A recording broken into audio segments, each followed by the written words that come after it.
Episode शुरू होता है और हम राजकुमारी एरियल को देखते हैं जो विंडो पर खड़ी होकर बाहर देख रही थी। अगले दिन हम देखते हैं कि सिल्फी आसमान से गिर रही थी और एरियल अपने गार्ड से चेरी ब्लॉसम के फ्लावर्स के कलर्स के बारे में डिस्कस कर रही थी। तभी उसका एक गार्ड बोलता है, आप जल्द ही महारानी बनने वाली हैं। इस पर एरियल कहती है, मेरे दो बड़े भाई और एक बड़ी बहन है, तो उनके होते हुए मैं महारानी तो कभी नहीं बन सकती। तभी अचानक से जंगल में एक बड़ा धमाका होता है और एक पिग जैसा राक्षस निकल कर आता है। सिल्फी अब भी हवा में ही थी और वो बड़ी तेजी से नीचे गिर रही थी और उसके बाल ग्रीन से व्हाइट हो गए थे। अब वो राक्षस दोनों गार्ड्स को बहुत जख्मी कर देता है और राजकुमारी एरियल को मारने जा ही रहा होता है। तभी सिल्फी उसके सर पर गिरती है जिससे वो राक्षस वहीं पर खत्म हो जाता है। ये देखकर राजकुमारी एरियल शॉक हो जाती है और सिल्फी भी बेहोश हो जाती है। अगले सीन में सिल्फी सोकर उठती है और अपने चेहरे को देखती है और कहती है, क्या ये एक सपना है, क्योंकि उसके बालों का रंग अब बदल चुका था। इस पर एरियल कहती है, ये कोई सपना नहीं है। सिल्फी पूछती है, मैं कहाँ हूँ? एरियल कहती है, तुम असुरा किंगडम के रॉयल पैलेस में हो। फिर एरियल उससे पूछती है, तुम कहां से आई हो? सिल्फी बताती है, मैं फिटोवा रीजन के बियोना विलेज से आई हूं और मुझे नहीं पता कि मैं अचानक से आसमान में कैसे पहुंच गई थी। अब एरियल कहती है, पूरा फिटोवा रीजन अब खत्म हो चुका है और तुम्हारी फैमिली को भी ढूंढना अब आसान काम नहीं है। ये सुनकर सिल्फी अब शॉक में थी। एरियल आगे कहती है, और तुम्हें बहुत हार्ड पनिशमेंट मिलेगी क्योंकि तुम रॉयल पैलेस की बाउंड्री को पार करके अंदर आई हो। एरियल उसे एक चश्मा दिखाती है और कहती है, तुम इसे पहन लो और मेरी साइड आ जाओ और मैं तुम्हारी फैमिली को ढूंढने में तुम्हारी मदद करूंगी और तुम पनिशमेंट से भी बच जाओगी। और सिल्फी ऐसा करने के लिए तैयार हो जाती है। अगले दिन सिल्फी अपना पूरा भेष बदल लेती है और अपना नाम फिट्स रख लेती है। एरियल ल्यूक से पूछती है, तो आज का क्या प्लान है? ल्यूक कहता है, आज आपको एक सोशल गैदरिंग पार्टी अटेंड करनी है। एरियल उस पार्टी में चली जाती है और फिट्स एरियल की बॉडीगार्ड का काम कर रही थी। तभी सर फिलोमन एरियल से कहते हैं, आज शाम को हम लोगों की मीटिंग है। तभी वहाँ डेरियस और उसका बड़ा भाई गैब्रियल आ जाता है और उससे पूछता है, आप दोनों में क्या बात चल रही है? इस पर एरियल बहाना बनाती है और कहती है, हम लोग सिर्फ डेजर्ट्स के बारे में बात कर रहे हैं। अब उसका बड़ा भाई और डेरियस वहाँ से जाने लगते हैं। तभी वो कहता है, मुझे कुछ अजीब लग रहा है। डेरियस पूछता है, क्या तुम्हें राजकुमारी एरियल के आंदोलन की वजह से लग रहा है? गैब्रियल कहता है, नहीं, मुझे उस एल्फ की वजह से लग रहा है, वो बहुत अजीब लग रही है। सिल्फी को यहाँ बहुत अजीब लग रहा था क्योंकि लोग उसके बारे में तरह तरह की बातें कर रहे थे। तभी एरियल गाना गाने लगती है जो लोगों को बहुत पसंद आता है। एरियल गैब्रियल से ज्यादा पॉपुलर थी इसलिए वो उससे जलता था। अगले सीन में एरियल का बॉडीगार्ड सिल्फी से कहता है, तुम राजकुमारी एरियल की क्विक थिंकिंग की वजह से बच गई। एरियल कहती है, क्योंकि तुमने मेरी जान बचाई इसलिए मैंने भी वही किया जो मुझे सही लगा और आज से हम दोनों फ्रेंड्स हैं। नेक्स्ट सीन में हम देखते हैं कि सिल्फी अपने बुरे सपनों की वजह से सो नहीं पा रही थी। अब क्योंकि एरियल का बॉडीगार्ड ल्यूक भी वहीं पे था तो वो सब नोटिस कर लेता है। नेक्स्ट डे एरियल अपने सर फिलोमन से बात कर रही थी। वो कहते हैं, तुम अपने काम में फोकस नहीं हो, तुम बस रानी बनने में फोकस करो, बाकी सब मैं संभाल लूंगा। और वो वहाँ से चले जाते हैं।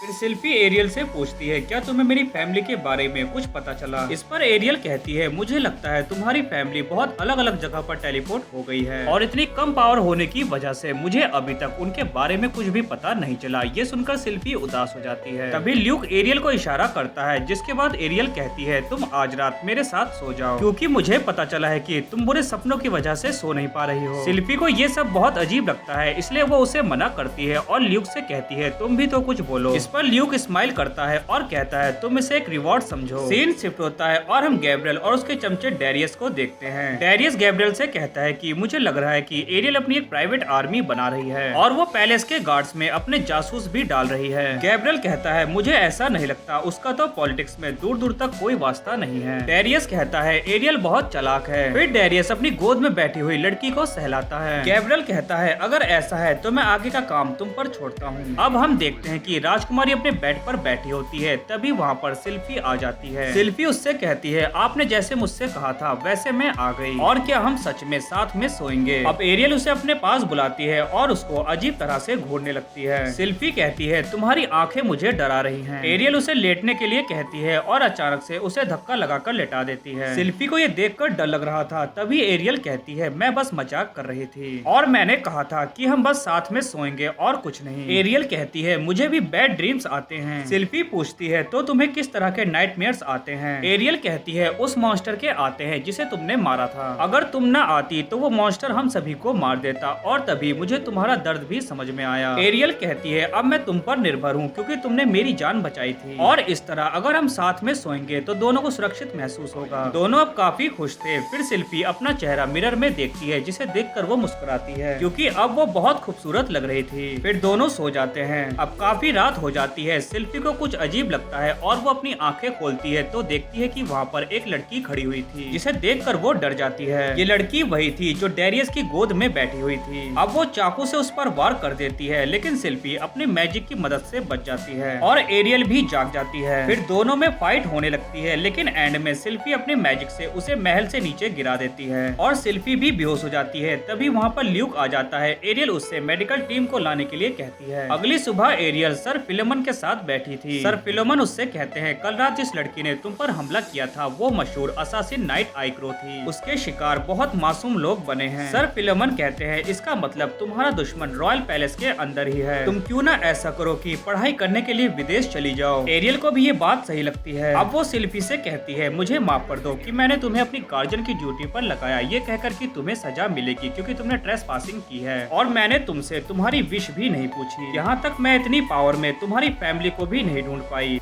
लेकिन अब मैं चाहती हूँ कि तुम इस ड्यूटी से फ्री हो जाओ। सिल्फी कहती है, क्योंकि हम दोनों फ्रेंड्स हैं इसलिए मैं तुम्हारी इस मुश्किल घड़ी में मदद करूंगी और वो भी अपनी मर्जी से। ये सुनकर एरियल बहुत खुश होती है और एंड में ल्यूक, एरियल और सिल्फी विदेश जाने के लिए निकल जाते हैं। वेल, एक्सप्लेनेशन अच्छा लगा हो तो वीडियो को लाइक एंड चैनल को सब्सक्राइब भी जरूर कर लेना। मिलते हैं नेक्स्ट वीडियो में।